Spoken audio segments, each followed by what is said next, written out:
บายดีท่านผู้ชมในขณะนี้เราก็อยู่ในตัวเมืองนากายเนาะเราก็ถ่ายผลอ่างน้ำท่านผู้ชมทั้งหน้าเขาแน่เป็นเอออันนี้คือเรือนประชาชนเด้อนี่เด้อฮอดตัวเมืองนากายแล้วนี่บรรยากาศอันนี้ก็โรงเรียนนากายนี่ท่านผู้ชมนี่บรรยากาศงอมเรือนซานบ้านแป้นของประชาชนอยู่ตัวเมืองนากายนี่เรือนหลังนี่ก็ใหญ่ได้นี่มีห้านค้าห้านขายอยู่ตัวเมืองนากายนี่บรรยากาศอ้อมๆบรรยากาศอ้อมๆรถหุ่นใดอันนี้ก็เดินเดินมองเขาจัดงานต่างๆเรือนประชาชนบ้านนากายตัวเมืองนากายนี่ปั๊มน้ำมันนี่ก็ห้านค้าห้านขายอยู่เทิงภูนากายบรรยากาศอ้อมๆนี่ถ่ายให้ท่านผู้ชมได้เบิ่งนำกันบรรยากาศดีๆแบบนี้ท่านผู้ชมอันนี้ก็หอหลักเมืองนากายหอหลักเมืองนากายอันนี้ก็บรรยากาศเขื่อนของประชาชนสายทางอันนี้ป้อมตำรวจแต่ก่อนก็ยังเห็นยามอยู่เนาะหรือว่าพี่บอกอันนี้ก็ห้านค้าเนาะห้านค้าห้านขายอันนี้ก็วัดเนาะวัดนากายท่านผู้ชมนี่กำแพงวัดบ้านนาเมืองนากายบรรยากาศงามหลายท่านผู้ชมชายทางอันนี้แหละนี่อันนี้คือเรากำลังลงจากภูอากท่านผู้ชมภูอากเด้อนี่เด้อลงนี่ก็วำแล้วท่านผู้ชมลงจากภูเด้บรรยากาศลงจากภูจากผานี่มันตีโค้งไว้นี่แหละนี่ฮอดนี่แล้วลงภูบรรยากาศลงแต่ภูแหงต้าน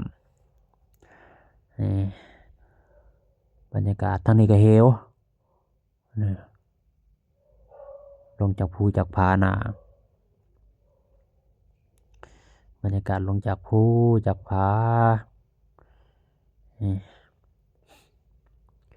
บรรยากาศอ้อมภูผานาดงป่าดงพงไพ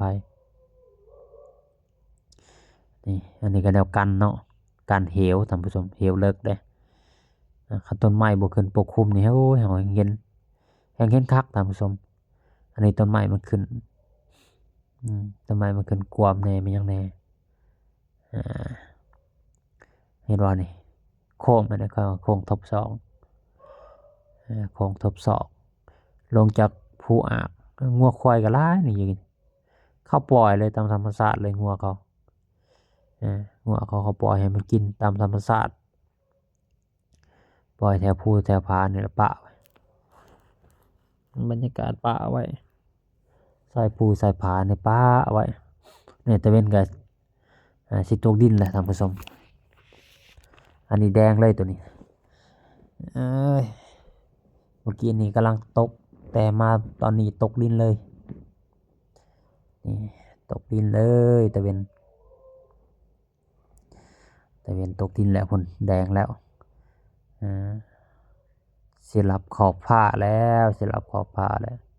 สิรับมันนั่นชีวิตภูผาแล้วอยู่เขตนี่ฮะสลายนะ6 โมงก็ค่ำแล้วตะเวนวิทย์หน้าผาละแม่นมืดเลยได้อยู่เขตนี่นะ6 โมงนี่ก็เริ่มค่ำนะแต่อยู่สวรรค์ในเขตนี่6 โมงนี่ยังแจ้งอยู่เลยแต่อยู่นี่ฮะค่ำไว้ภูสูงเลยภูสูงกันไว้นี่หามานี่เนาะหามานี่ถนนหนทางก็ดีขึ้นไปขึ้นมาก็ดีถนนหนทางหนทางมาตรฐานสะดวกสบายในการเดินทางนี่บรรยากาศสายทางท่านผู้ชม ถ่ายบรรยากาศสายทางให้ท่านผู้ชมได้รับชมนำกันบรรยากาศดีๆสายทางถ่ายให้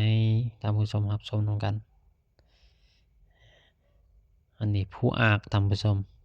ถ้าว่าลงวิทย์ผู้อากนี่ไปก็เป็นนำเทิร์น2นำเทิร์น2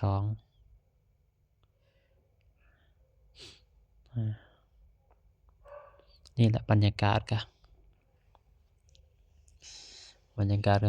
คักๆเด้เลี้ยวไปก็อ่างน้ำเทิร์นเนาะอ่างน้ำเทิร์นน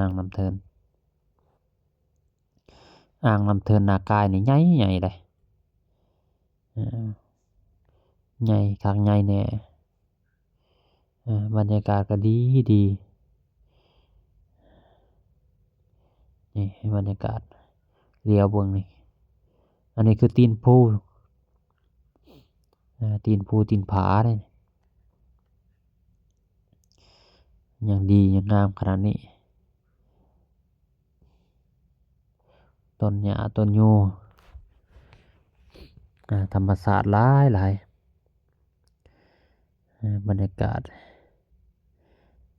ศตะเวนตกดินนี่คัก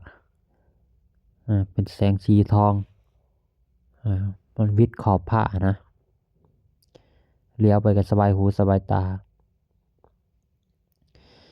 ประชาชนเขตนี้ก็ทำมาหากินตามสายภูสายผาไปบรรยากาศก็ดีทั้งประเทศก็หลายเนาะมันกำลังขึ้นมากก็มีได้ขึ้นไปเที่ยวไปชมไปชมอ่างน้ำเทินบรรยากาศก็ดีผู้อากเด้อท่านผู้ชมผู้อากมีเวลาสละโอกาสมาให้ได้ผู้อาก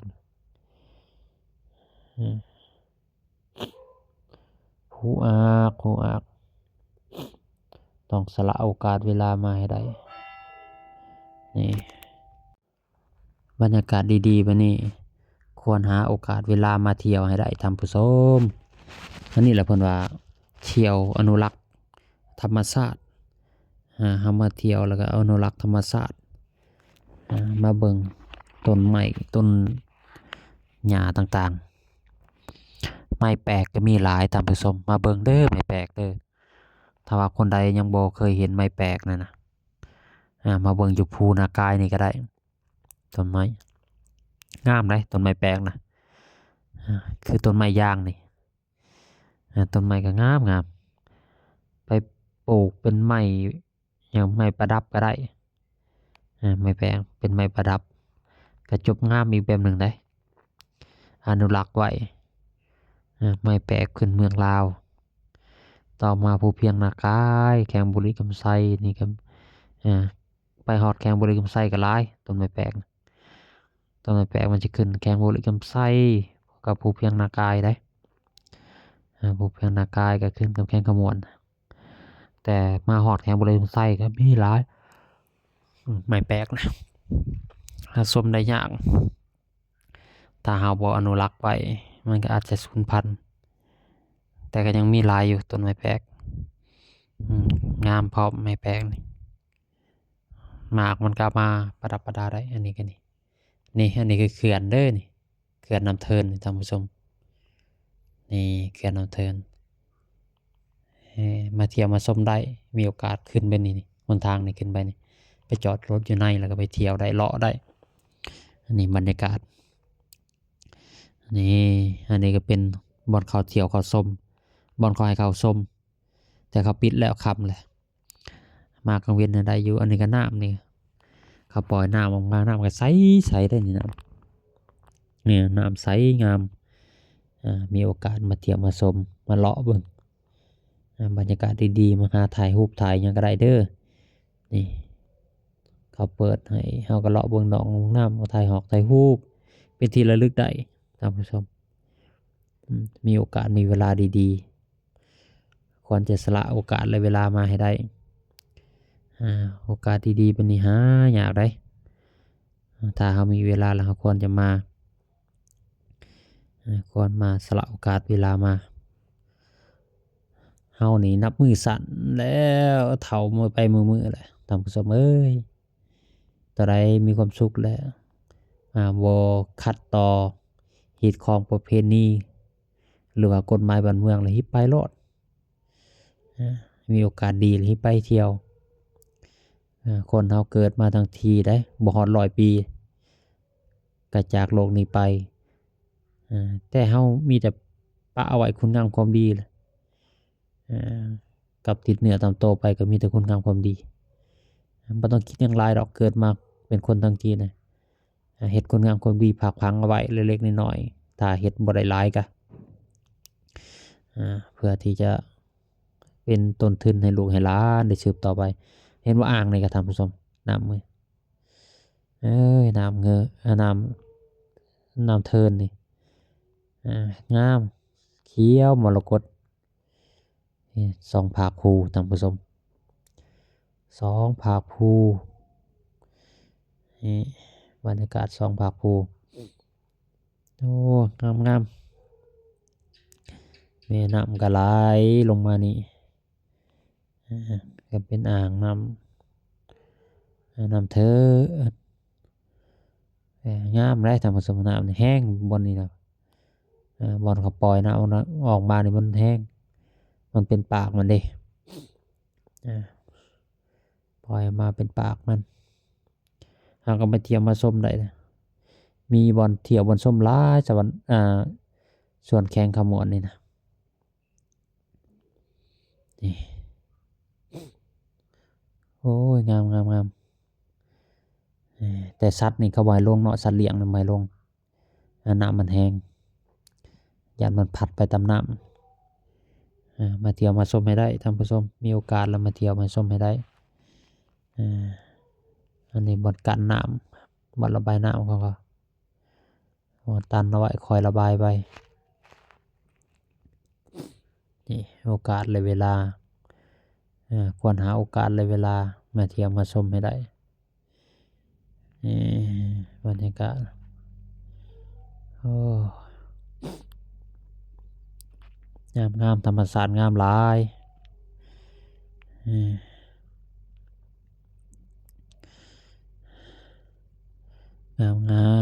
งามกับปิดไว้เนาะน้ำใช่นี่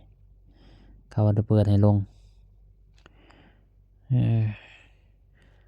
นี่แหละเงินสารบันแปดประสงค์ก็อยู่หลุมนี่แหละนี่อยู่หลุมปากน้ำเทิน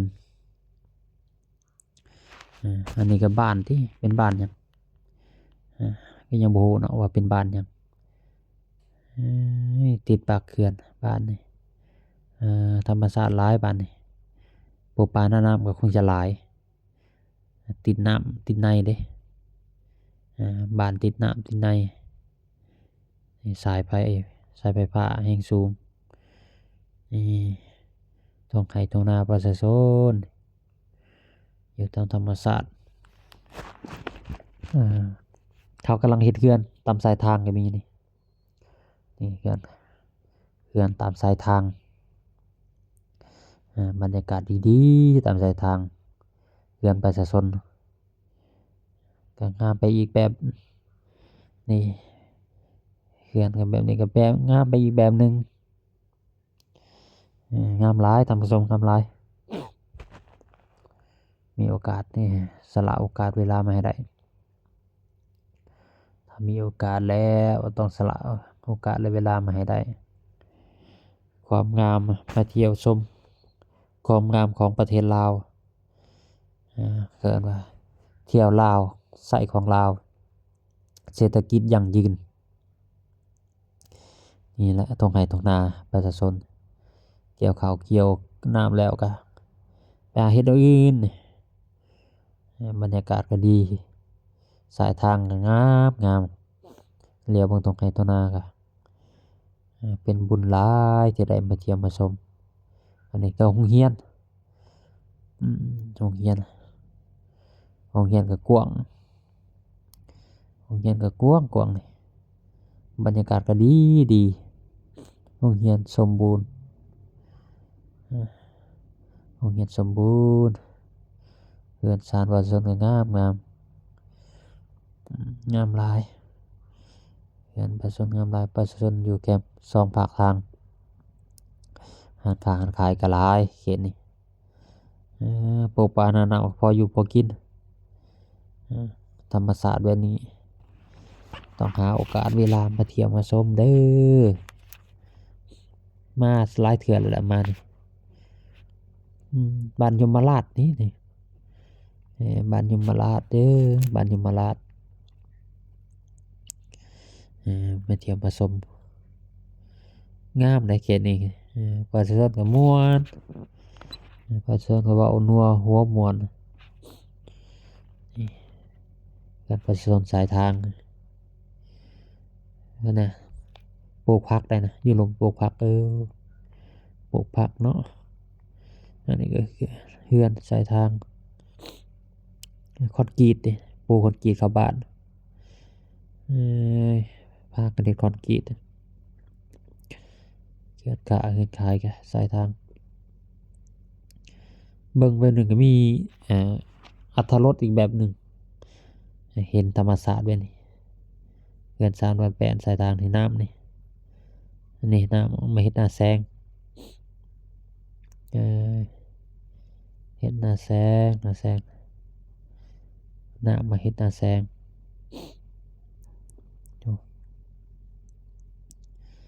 ว้าจ้ะธรรมศาสตร์น้ำในเฮ็ดหน้าหน้าแซง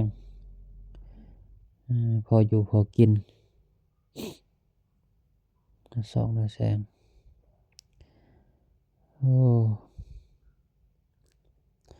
เฮือนซ่านบ้านแป้นประชาชนเด้อนี่เด้อนี่บริษัท